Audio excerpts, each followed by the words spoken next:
Hello friends, हम इस video में डिस्कस करने वाले हैं शिक्षा का उद्देश्य, ज्ञान एवं पाठ्यचर्या का मॉडल पेपर। किस प्रकार के क्वेश्चंस एग्जाम में पूछे जाते हैं, पिछले 4-5 सालों के जो पेपर्स में इंपॉर्टेंट प्रश्न जो बार बार रिपीट होते आ रहे हैं, सभी प्रश्नों को मेंशन करते हुए एक मॉडल पेपर तैयार करा गया है जो कि आपकी तैयारी के लिए बेनिफिशियल रहेगा।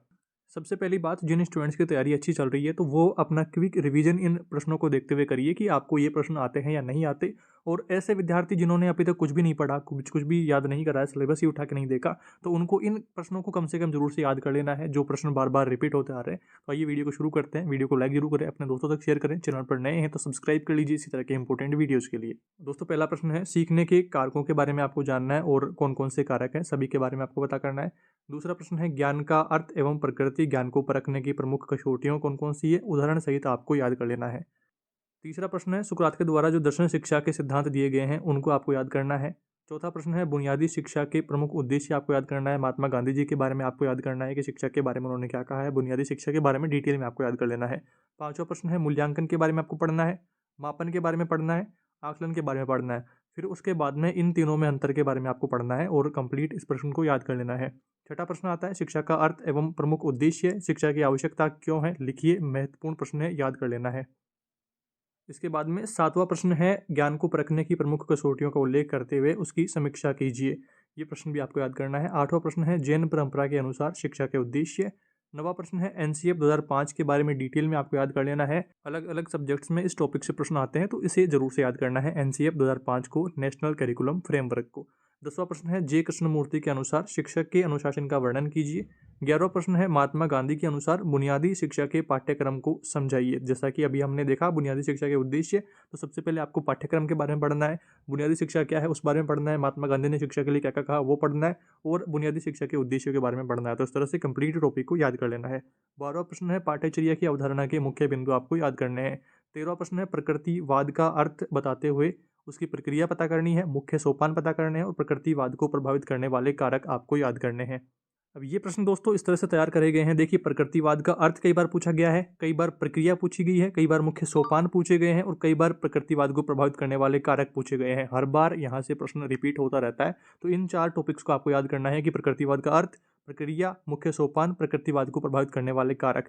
तो ये कंप्लीट टॉपिक आपको याद कर लेना है। इस तरह से प्रश्नों को याद करते हुए चलना है और टॉपिक को रिलेट करना है कि कौन सा टॉपिक आपके लिए इंपॉर्टेंट है। तो कम से कम उनको तो याद कर ही लेना है। और अगर इनके अलावा भी आप तैयारी कर पाते हैं, सीरीज को आपने पढ़ रखा है या फिर बुक आपके पास है, तो बुक से भी तैयारी करते रहिए। और अगर बात आती है कि कम से कम पढ़ने की, तो कम से कम जो पेपर इस वीडियो में मैं बता रहा हूँ, जो क्वेश्चंस बता रहा हूँ, उन टॉपिक्स को जरूर से याद कर लेना है। अगला 14वां प्रश्न देखिए, सतत एवं व्यापक मूल्यांकन अवधारणा को स्पष्ट कीजिए। सीसीई के बारे में आपको पढ़ना है, आवश्यकता पढ़नी है, इसकी महत्व पर प्रकाश डालना है। सतत मूल्यांकन शिक्षा बालक के विकास के लिए कितनी उपयोगी है, ये भी आपको पढ़नी है। तो सीसीई के बारे में भी अलग अलग सब्जेक्ट्स में पूछा जाता है, एक तो सीसीई के बारे में, एक एनसीएफ के बारे में। तो दोनों के बारे में आपको जरूर से याद कर लेना है। 2-3 सब्जेक्ट्स में आपके इसके प्रश्न पूछे जाते हैं। अगला 15वां प्रश्न है, महात्मा गांधी, बुनियादी शिक्षा, अरविंद घोष, रविंद्रनाथ टैगोर, पाउलो फ्रेरे और इवान इलिच का शिक्षा दर्शन आपको पढ़ना है। शिक्षा दर्शन आपको याद करना है महात्मा गांधी का, बुनियादी शिक्षा को, जैसे कि मैंने अभी बताया, बुनियादी शिक्षा आपको याद करनी है, महात्मा गांधी का शिक्षा दर्शन भी याद करना है। अरविंद घोष का शिक्षा दर्शन, रविंद्रनाथ टैगोर का शिक्षा दर्शन, पाउलो फ्रेरे का, और इवान इलिच या इवान इलविच, इस तरह से नाम लिखा हुआ आता है, तो अलग अलग जगह पर अलग, तो आपको इवान इलिच ध्यान रखना है। तो इसका शिक्षा दर्शन आपको याद कर लेना है। इसके बाद में 16वां प्रश्न आता है, भीमराव अंबेडकर के अनुसार शिक्षा के उद्देश्य, शिक्षा का दर्शन एवं स्वरूप कैसा होना चाहिए। 17वां प्रश्न है, अरस्तु के शिक्षा के उद्देश्य, शिक्षा की प्रमुख विधियां कौन कौन सी है, वर्णन कीजिए। 18वां प्रश्न है, जॉन डीवी के अनुसार शिक्षा का स्वरूप क्या होना चाहिए। जॉन डीवी के शिक्षा के उद्देश्य व पाठ्यचर्या की व्याख्या कीजिए। 19वां प्रश्न है, चेकलिस्ट क्या है, कैसे संदर्भित की जाती है, वह कितनी उपयोगी है। अब यहाँ पर देखिए, प्रश्न ऐसा नहीं है कि बार बार इतने निबंधात्मक प्रश्न पूछे जाते हैं, ऐसा नहीं है। कई बार क्या आता है, चेकलिस्ट क्या है ऐसा पूछ लेगा, कई बार कैसे संदर्भित की जाती है ऐसा पूछा है, और कई बार कितनी उपयोगी है चेकलिस्ट वो पूछा है। तो पिछले 4-5 सालों के पेपर्स में जिन जिन टॉपिक से प्रश्न रिपीट होते आ रहे हैं, तो उनको हमने मेंशन करते हुए कंप्लीट ये पेपर तैयार करा है, जिनको कंप्लीट आपको याद कर लेना है।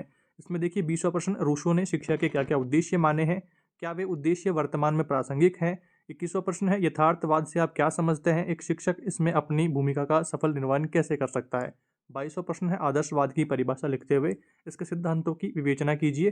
23वां प्रश्न है, स्वामी विवेकानंद के अनुसार शिक्षा के प्रमुख उद्देश्य, शिक्षा का स्वरूप कैसा है उसकी व्याख्या करनी है, और शिक्षक क्या क्या स्थान है, शिक्षक के स्थान के बारे में स्वामी विवेकानंद ने क्या कहा है वो पढ़ना है। और शिक्षा दर्शन का मूल्यांकन किस तरह से करना है, शिक्षा दर्शन का मूल्यांकन भी करना है, स्वामी विवेकानंद का शिक्षा दर्शन पढ़ते हुए कंप्लीट डिटेल में आपको पढ़ लेना है।